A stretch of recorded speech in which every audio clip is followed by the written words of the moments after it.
जय सद्गुरू मैत्रिणींनो, रुपाली पाककलेमध्ये तुमचं स्वागत आहे। आज एकादशी असल्यामुळे मी तुम्हाला ना गुळ शेंगदाण्याची चिक्की दाखवत आहे। तर आपण त्यासाठी काय काय साहित्य घेतलेलं आहे तुम्हाला मी दाखवते।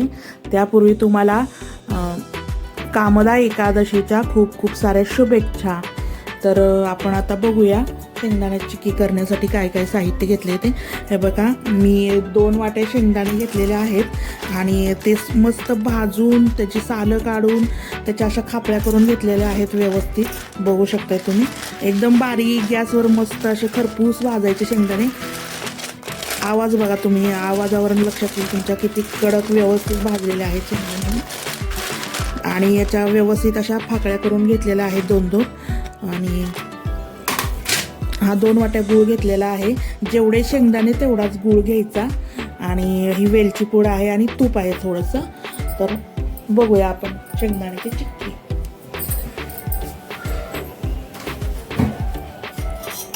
थोडंसं या पोळपाटाला असं तूप लावून घ्यायचं। ही बेसिक तयारी अगोदरच करायची, मग नंतर गडबड होत नाही। तर बघू शकता मस्त असं सगळीकडे तूप लावून घेतलेलं आहे। या लाटण्याला सुद्धा आपण अशी लाटताना पसरवताना चिकटणार नाही लाटण्याला किंवा पोळपाटाला, आणि छान पातळ आपली चिक्की लाटून होईल।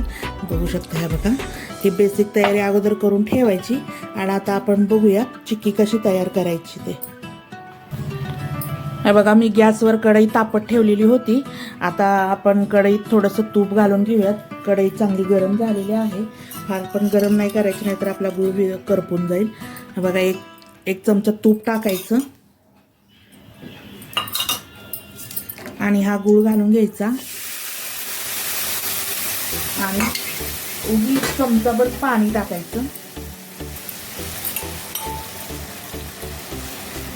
1 चमचा बस।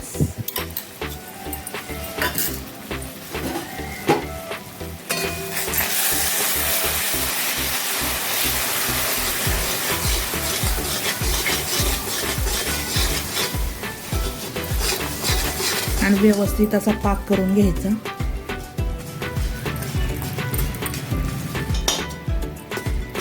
गूळ तुम्ही किसून किंवा असं चाकूने कापून सुद्धा घेऊ शकता। फोडून नाही घ्यायचं, कारण मग लवकर मेल्ट होत नाही गूळ। त्यामुळे असा बारीक करून घ्यायचा गूळ, म्हणजे लवकर मेल्ट होतं। पाणी घ्यायचं आणि आपला पाक चेक करायचा झालाय का नाही।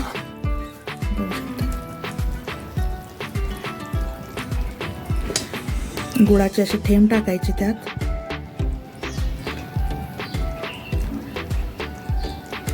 आणि आपला पाक नाही झालेला अजून। हे बघा, अर्ध कच्चा आहे, असं लांबतंय। हे असं जर ठेवलं तर चिक्की आपल्या दाताला चिटकून बसते आणि ती खाऊ नाही वाटत। तर फार जण असेच करतात, म्हणतात की चिक्की दाताला चिकटते, त्यामुळे चिक्की खाणंच पसंत नाही करत कोण कोण। तर त्यासाठी आपण थोडासा अजून पाक शिजवून घेऊयात। हे आपल्याला अशी कन्सिस्टन्सी नकोय। करूयात पाणी घेऊन।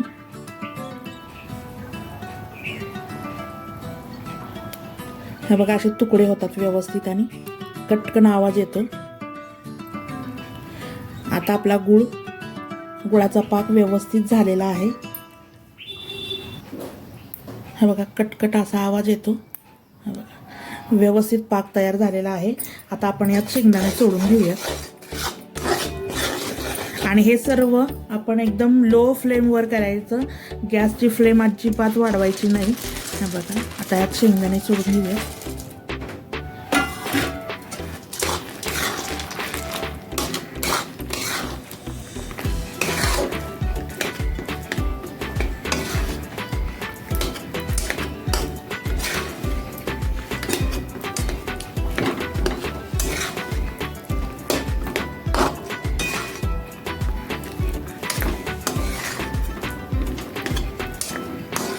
पाच मिनिटं असं छान व्यवस्थित मिक्स करून घ्यायचं शेंगदाणा आणि गूळ। ज्या पोळपाटाला आपण तूप लावून घेतलेलं होतं त्या पोळपाटावर बघा, पोळपाटावर हे घालून घेऊयात आपण मिश्रण परत।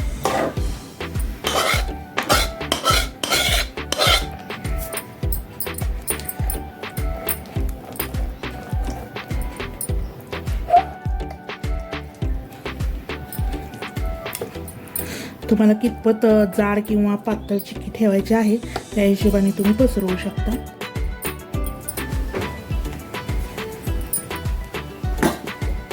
या अशा पद्धतीने मी सर्व शेंगदाणे असे पसरवून घेतलेले आहेत. आता आपण याच्या वड्या पाडून घेऊयात, नाहीतर हे गार झाल्यावर पडत नाही त्याच्या वड्या. थोडंसं आपण आकार देऊ.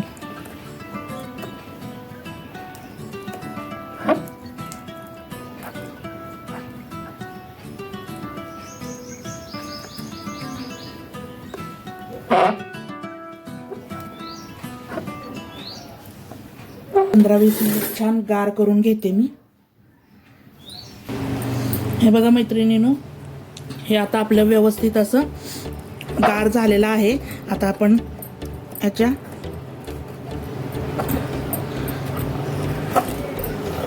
बघा हे पूर्ण निघत आहे, बघू शकता तुम्ही.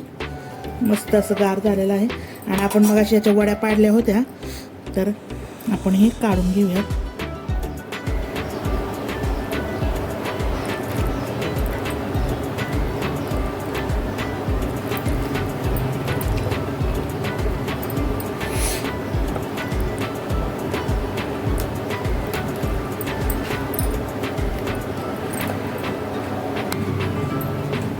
मस्त अशी आपली गुळाची चिक्की तयार झालेली आहे, शेंगदाणा आणि गूळ.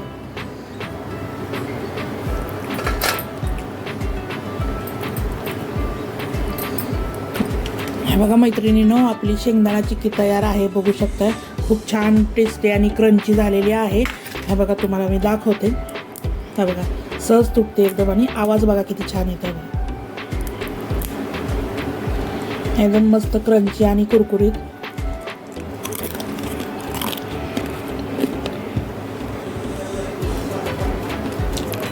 बघा किती छान आवाज येतो, एकदम मस्त टेस्टी झालेली आहे.